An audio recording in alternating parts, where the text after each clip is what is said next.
The guard inside the front entrance of the Foundation building jumped at the thunderous noise and reached for his gun. He dropped his hand sheepishly when he realized it was only a sneeze, though a gargantuan one.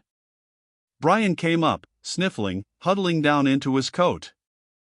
"I'm going out before I catch pneumonia," he said.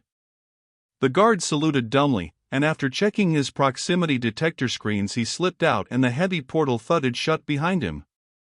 The street was still warm from the heat of the day and he sighed happily and opened his coat.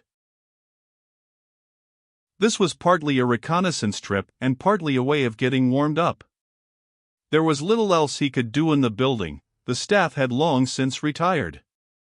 He had slept for a half an hour, and had waked refreshed and ready to work. All of the reports he could understand had been read and reread until they were memorized. He could use the time now, while the rest of them were asleep, to get better acquainted with the main city of Dis. As he walked the dark streets he realized how alien the Disan way of life was to everything he knew. This city, Hubstad, literally meant main place in the native language. And that's all it was. It was only the presence of the off-worlders that made it into a city. Building after building, standing deserted, bore the names of mining companies, traders, space transporters. None of them was occupied now. Some still had lights burning, switched on by automatic apparatus, others were as dark as the Disan structures. There weren't many of these native constructions and they seemed out of place among the rammed earth and prefab off-world buildings. Brian examined one that was dimly illuminated by the light on the corner of Vegan Smelters, Ltd. It consisted of a single large room, resting right on the ground. There were no windows, and the whole thing appeared to have been constructed of some sort of woven material plastered with stone-hard mud.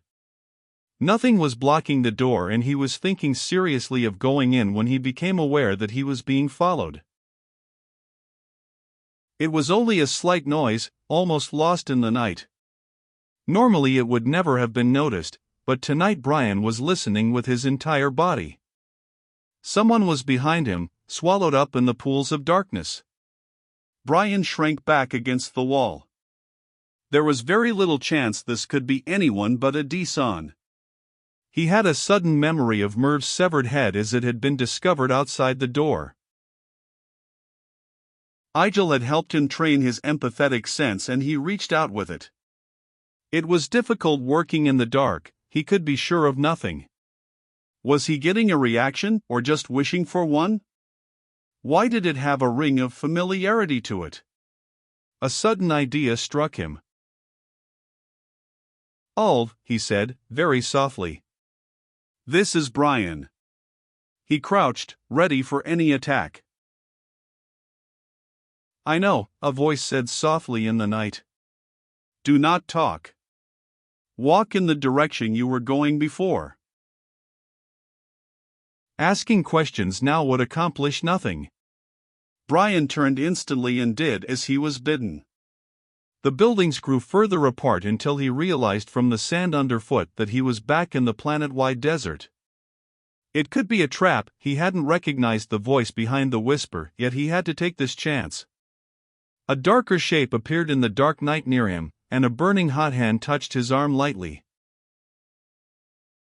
"I will walk ahead. Follow close behind me." The words were louder and this time Brian recognized the voice.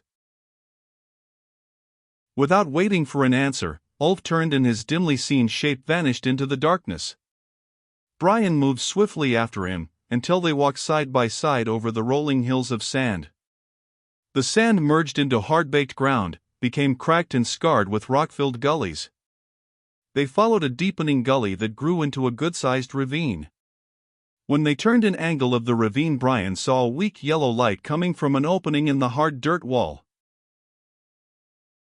Ulf dropped on all fours and vanished through the shoulder-wide hole. Brian followed him, trying to ignore the growing tension and unease he felt. Crawling like this, head down, he was terribly vulnerable. He tried to shrug off the feeling, mentally blaming it on tense nerves. The tunnel was short and opened into a larger chamber. A sudden scuffle of feet sounded at the same instant that a wave of empathetic hatred struck him. It took vital seconds to fight his way out of the trapping tunnel, to roll clear and bring his gun up. During those seconds he should have died. The Desan poised above him had the short-handled stone hammer raised to strike a skull-crushing blow. Ulf was clutching the man's wrist, fighting silently to keep the hammer from falling.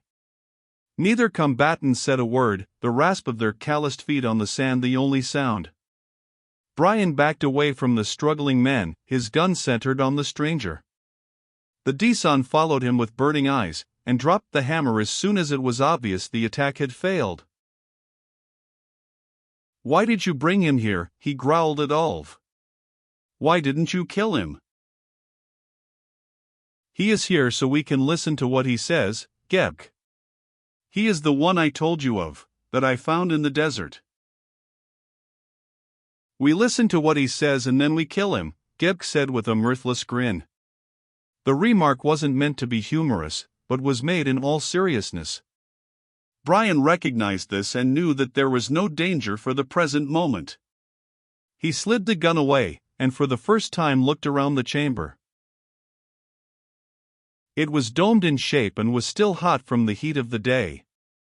Ulf took off the length of cloth he had wrapped around his body against the chill, and refolded as a kilt, strapping it on under his belt artifacts. He grunted something unintelligible, and when a muttered answer came, Brian for the first time became aware of the woman and the child. The two sat against the far wall, squatting on either side of a heap of fibrous plants. Both were nude, clothed only in the matted hair that fell below their shoulders. The belt of strange tools could not be classified as clothing.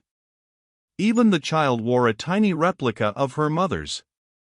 Putting down a length of plant she had been chewing, the woman shuffled over to the tiny fire that illuminated the room. A clay pot stood over it, and from this she ladled 3 bowls of food for the men. It smelled atrocious, and Brian tried not to taste or smell the sickening mixture while he ate it. He used his fingers, as did the other men, and did not talk while he ate. There was no way to tell if the silence was ritual or habit. It gave him a chance for a closer look at the Desan way of living. The cave was obviously handmade. Tool marks could be clearly seen in the hard clay of the walls, except in the portion opposite the entrance. This was covered with a network of roots, rising out of the floor and vanishing into the roof of earth above. Perhaps this was the reason for the cave's existence. The thin roots had been carefully twisted and plaited together until they formed a single swollen root in the center, as thick as a man's arm.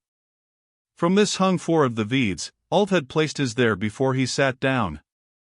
The teeth must have instantly sunk in, for it hung unsupported, another link in the Desan life cycle.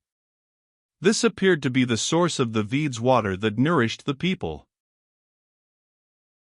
Brian was aware of eyes upon him and turned and smiled at the little girl. She couldn't have been over 6 years old, but she was already a Desan in every way. She neither returned his smile nor changed her expression, unchildlike in its stolidity. Her hands and jaw never stopped as she worked on the lengths of fibrous plant her mother had placed before her. The child split them with a small tool and removed a pot of some kind. This was peeled partially by scraping with a different tool, and partially by working between her teeth. It took long minutes to remove the tough rind. The result seemed scarcely worth it. A tiny wriggling object was finally disclosed, which the girl instantly swallowed. She then began working on the next pod. Ulf put down his clay bowl and belched. "I brought you to the city as I told you I would," he said. "Have you done as you said you would?" "What did he promise?" Gebk asked. "That he would stop the war. Have you stopped it?" "I am trying to stop it," Brian said. "But it is not that easy.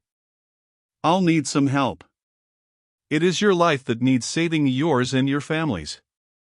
If you would help me." "What is the truth?" Ulf broke in savagely. "All I hear is difference. and there is no longer any way to tell truth. For as long as always we have done as the Magter say. We bring them food and they give us the metal and sometimes water when we need it.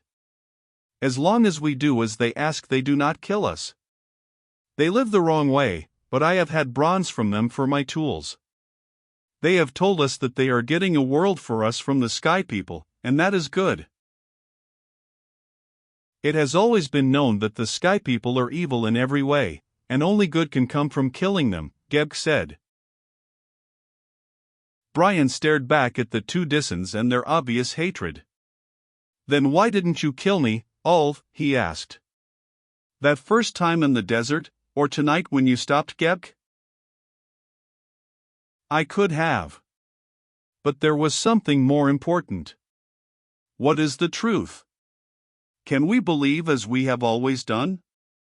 Or should we listen to this? He threw a small sheet of plastic to Brian, no bigger than the palm of his hand. A metal button was fastened to one corner of the wafer, and a simple drawing was embedded in the wafer. Brian held it to the light and saw a picture of a man's hand squeezing the button between thumb and forefinger. It was a sub-miniaturized playback. Mechanical pressure on the case provided enough current to play the recorded message. The plastic sheet vibrated, acting as a loudspeaker. Though the voice was thin and scratchy, the words were clearly audible. It was an appeal for the Disan people not to listen to the Magter. It explained that the Magter had started a war that could have only one ending, the destruction of Dis. Only if the Magter were thrown down and their weapons discovered could there be any hope. Are these words true? Ulf asked. Yes, Brian said. They are perhaps true, Gebk said, but there is nothing that we can do. I was with my brother when these word things fell out of the sky and he listened to one and took it to the Magter to ask them. They killed him, as he should have known they would do. The Magter kill us if they know we listen to the words. And the words tell us we will die if we listen to the Magter. Ulf shouted, his voice cracking. Not with fear, but with frustration at the attempt to reconcile two opposite points of view. Up until this time his world had consisted of black and white values, with very few shadings of difference in between. There are things you can do that will stop the war without hurting yourself or the Magter, Brian said, searching for a way to enlist their aid. Tell us, Ulf grunted. There would be no war if the Magter could be contacted, made to listen to reason. They are killing you all. You could tell me how to talk to the Magter, how I could understand them. No one can talk to the Magter, the woman broke in. If you say something different they will kill you as they killed Gebk's brother. So they are easy to understand. That is the way they are. They do not change. She put the length of plant she had been softening for the child back into her mouth. Her lips were deeply grooved and scarred from a lifetime of this work, her teeth at the sides worn almost to the bone. More is right, Ulf said. You do not talk to Magter. What else is there to do? Brian looked at the two men before he spoke, and shifted his weight. The motion brought his fingertips just a few inches from his gun. The Magter have bombs that will destroy Nijord. This is the next planet, a star in your sky. If I can find where the bombs are, I will have them taken away and there will be no war. You want to aid the devils in the sky against our own people. Gebk shouted, half rising. Ulf pulled him back to the ground, but there was no more warmth in his voice as he spoke. You are asking too much. You will leave now. Will you help me, though? Will you help stop the war? Brian asked, aware he had gone too far, but unable to stop. Their anger was making them forget the reasons for his being there. You ask too much, Ulf said again. Go back now. We will talk about it. Will I see you again? How can I reach you? We will find you if we wish to talk to you, was all Ulf said. If they decided he was lying, he would never see them again. There was nothing he could do about it. I have made up my mind, Gebk said, rising to his feet and drawing his cloth up until it covered his shoulders. You are lying, and this is all a lie of the Sky People. If I see you again, I will kill you. He stepped to the tunnel and was gone. There was nothing more to be said. Brian went out next, checking carefully to be sure that Gebk really had left, and Ulf guided him to the spot where the lights of Hubstad were visible. He did not speak during their return journey and vanished without a word. Brian shivered in the night chill of the air and wrapped his coat more tightly around himself. Depressed, he walked back towards the warmer streets of the city. It was dawn when he reached the Foundation building. A new guard was at the front entrance. No amount of hammering or threats could convince the man to open until Fossil came down, yawning and blinking with sleep. He was starting some complaint when Brian cut him off curtly and ordered him to finish dressing and report for work at once. Still feeling elated, Brian hurried into his office and cursed the overly efficient character who had turned on his air conditioner to chill the room again. When he turned it off this time, he removed enough vital parts to keep it out of order for the duration. When Fossil came in, he was still yawning behind his fist, obviously a low morning sugar type. Before you fall on your face, go out and get some coffee, Brian said. 2 cups. I'll have a cup too. That won't be necessary, Fossil said, drawing himself up stiffly. I'll call the canteen if you wish some.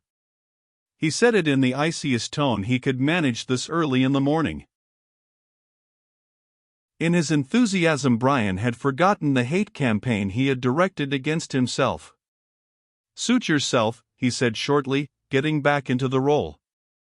But the next time you yawn, there'll be a negative entry in your service record. If that's clear, you can brief me on this organization's visible relations with the Dissons. How do they take us? Fossil choked and swallowed a yawn. I believe they look on the CRF people as some species of simpleton, sir. They hate all off-worlders. Memory of their desertion has been passed on verbally for generations. So by their one-to-one logic, we should either hate back or go away. We stay instead. And give them food, water, medicine, and artifacts. Because of this, they let us remain on sufferance.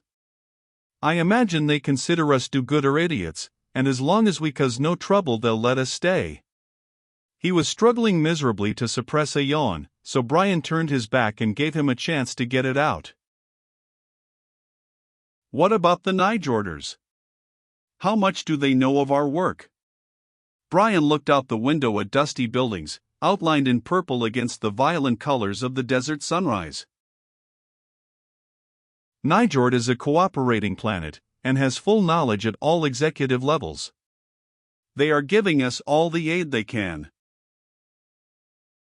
Well, now is the time to ask for more. Can I contact the commander of the blockading fleet? There is a scrambler connection right through to him. I'll set it up. Fossil bent over the desk and punched a number into the phone controls. The screen flowed with the black and white patterns of the scrambler. That's all, Fossil, Brian said. I want privacy for this talk. What's the commander's name? Professor Kraft, he's a physicist. They have no military men at all, so they called him in for the construction of the bombs and energy weapons. He's still in charge. Fossil yawned extravagantly as he went out the door. The professor commander was very old, with wispy gray hair and a network of wrinkles surrounding his eyes. His image shimmered, then cleared as the scrambler units aligned. You must be Brian Brand, he said. I have to tell you how sorry we all are that your friend Igel and the 2 others had to die, after coming so far to help us. I'm sure you are very happy to have had a friend like that. Why, yes, of course, Brian said, reaching for the scattered fragments of his thought processes. It took an effort to remember the first conflict, now that he was worrying about the death of a planet. It's very kind of you to mention it. But I would like to find out a few things from you, if I could. Anything at all, we are at your disposal. Before we begin, though, I shall pass on the thanks of our council for your aid in joining us. Even if we are eventually forced to drop the bombs, we shall never forget that your organization did everything possible to avert the disaster. Once again, Brian was caught off balance. For an instant he wondered if Kraft was being insincere, then recognized the baseness of this thought. The completeness of the man's humanity was obvious and compelling. The thought passed through Brian's mind that now he had an additional reason for wanting the war ended without destruction on either side. He very much wanted to visit Nijord and see these people on their home grounds. Professor Kraft waited, patiently and silently, while Brian pulled his thoughts together and answered. I still hope that this thing can be stopped in time. That's what I wanted to talk to you about. I want to see Ligmagt and I thought it would be better if I had a legitimate reason. Are you in contact with him? Kraft shook his head. No, not really in contact. When this trouble started, I sent him a transceiver so we could talk directly. But he has delivered his ultimatum, speaking for the Magter. The only terms he will hear are unconditional surrender. His receiver is on, but he has said that is the only message he will answer. Not much chance of him ever being told that, Brian said. There was, at one time. I hope you realize, Brian, that the decision to bomb Dis was not easily arrived at. A great many people, myself included, voted for unconditional surrender. We lost the vote by a very small margin. Brian was getting used to these philosophical body blows and he rolled with the punches now. Are there any of your people left on this planet? Or do you have any troops I can call on for help? This is still a remote possibility, but if I do find out where the bombs or the launchers are, a surprise raid would knock them out. We have no people left in Hubstad now. All the ones who weren't evacuated were killed. But there are commando teams standing by here to make a landing if the weapons are detected. The Dissons must depend on secrecy to protect their armament, since we have both the manpower and the technology to reach any objective. We also have technicians and other volunteers looking for the weapon sites. They have not been successful as yet, and most of them were killed soon after landing. Kraft hesitated for a moment. There is another group you should know about. You will need all the factors. Some of our people are in the desert outside of Hubstad. We do not officially approve of them, though they have a good deal of popular support. They are mostly young men, operating as raiders, killing and destroying with very little compunction. They are attempting to uncover the weapons by sheer strength of arms. This was the best news yet. Brian controlled his voice and kept his expression calm when he spoke. I don't know how far I can stretch your cooperation, but could you possibly tell me how to get in touch with them? Kraft allowed himself a small smile. I'll give you the wavelength on which you can reach their radio. They call themselves the Nijord Army. When you talk to them, you can do me a favor. Pass on a message. Just to prove things aren't bad enough, they've become a little worse. One of our technical crews has detected jump space energy transmissions in the planetary crust. The Dissons are apparently testing their projector, sooner than we had estimated. Our deadline has been revised by 1 day. I'm afraid there are only 2 days left before you must evacuate. His eyes were large with compassion. I'm sorry. I know this will make your job that much harder. Brian didn't want to think about the loss of a full day from his already close deadline. Have you told the Dissons this yet? No, Kraft told him. The decision was reached a few minutes before your call. It is going on the radio to Ligmank now. Can you cancel the transmission and let me take the message in person? I can do that. Kraft thought for a moment. But it would surely mean your death at their hands. They have no hesitation in killing any of our people. I would prefer to send it by radio. If you do that, you will be interfering with my plans, and perhaps destroying them under the guise of saving my life. Isn't my life my own to dispose of as I will? For the first time, Professor Kraft was upset. I'm sorry, terribly sorry.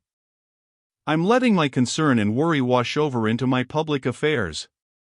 Of course you may do as you please, I could never think of stopping you. He turned and said something inaudible off-screen. The call is cancelled. The responsibility is yours. All our wishes for success go with you. End of transmission. End of transmission, Brian said, and the screen went dark. Fossil, he shouted into the intercom. Get me the best and fastest sandcar we have, a driver who knows his way around, and 2 men who can handle a gun and know how to take orders. We're going to get some positive action at last.